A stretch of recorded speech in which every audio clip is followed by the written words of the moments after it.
You ever work your whole life for something, finally get it, and then watch some smug lady with a clipboard try to take it away like she owns the world? Yeah, that's how this mess started. One of those moments that hits you like, wow. So this is my life now. I'd barely had time to get my shoes off in my new place, right? Front porch, big oaks, that slow hush you only get out past the city line when out of nowhere, three black SUVs roll up my driveway doors, popping open in perfect sync like I'd accidentally wandered into a crime drama.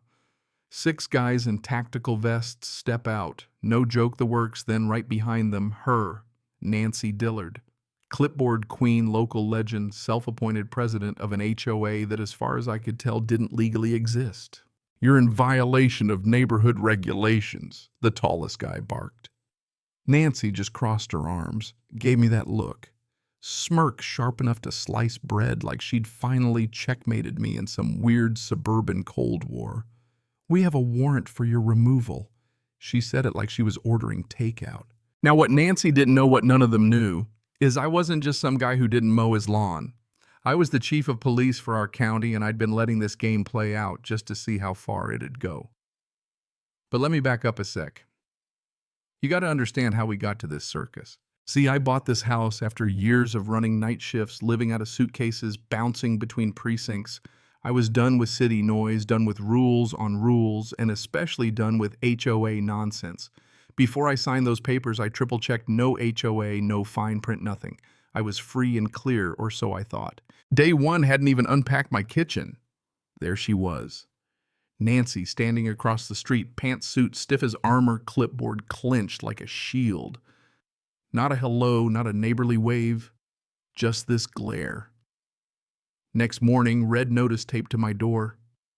Violation 1 mailbox, not compliant. Violation 2, unapproved landscaping. Violation 3, failure to register with HOA. I hadn't even found the box with my coffee yet. But more important, there was no HOA. I crumpled the notice and tossed it. Figured that was the end. Joke's on me. An hour later, she's marching up my driveway, heels clicking, fake smile pasted on. Afternoon, she says, syrupy sweet. I assume you got the notice. Yeah, I tell her, sweat running down my back. I threw it away. Her jaw twitches. That wasn't a suggestion. I couldn't help it. I laughed. Funny. I don't remember joining an HOA. She snaps the clipboard shut. Your street was annexed into ours last year. Not with my signature, I say. Her eyes narrow. You'll comply, Mr. Ryland, or will escalate. To who, the clipboard police, I ask. She storms off muttering, and that's when the real crazy started. Day after day, more red notices, front door garbage bins, even my fence. A $500 fine showed up for non-compliance. I tossed it. Next thing I know, my mailbox gets smashed. My car's got a long, angry scratch down the side. My lights flicker out twice in a night. I check my cameras. There's Nancy creeping around at 2 a.m., snapping photos, flashlight in hand like she's auditioning for Dateline. That's when it clicked. This wasn't just pettiness, it was a campaign. So I did what I do best. I investigated. Headed down to the county clerk's office, dug through property records. Sure enough, Nancy's HOA wasn't on file. No registration, no tax ID, nothing. She'd been playing president, mailing fake fines, collecting cash, threatening foreclosure. Some folks paid her just to keep her off their backs. Some even sold their homes to get away from her. And those compliance officers she kept sending, not city officials, not even real security, just a bunch of guys in vests and plastic badges. I talked to my neighbors. Turns out Nancy had bullied plenty of them into silence, or worse, into moving. So I went to her door, papers in hand, knocked harder than I needed to. She opens cool as ever, says, I was wondering when you'd show up. I hold up my file. This ends today. She glances at the documents unfazed. You can try, but you're outnumbered. And right then I noticed them 4 guys in black shirts standing behind her. The same wannabe compliance officers from before, real professionals. Except none of them seemed to notice my badge is just barely peeking out from under my shirt. That night I upgraded my security, more cameras, motion lights, you name it. Sure enough, at 2:14 a.m., two guys in dark clothes are on my driveway, whispering, pointing. I step outside, sidearm visible but holstered. "You boys looking for something?"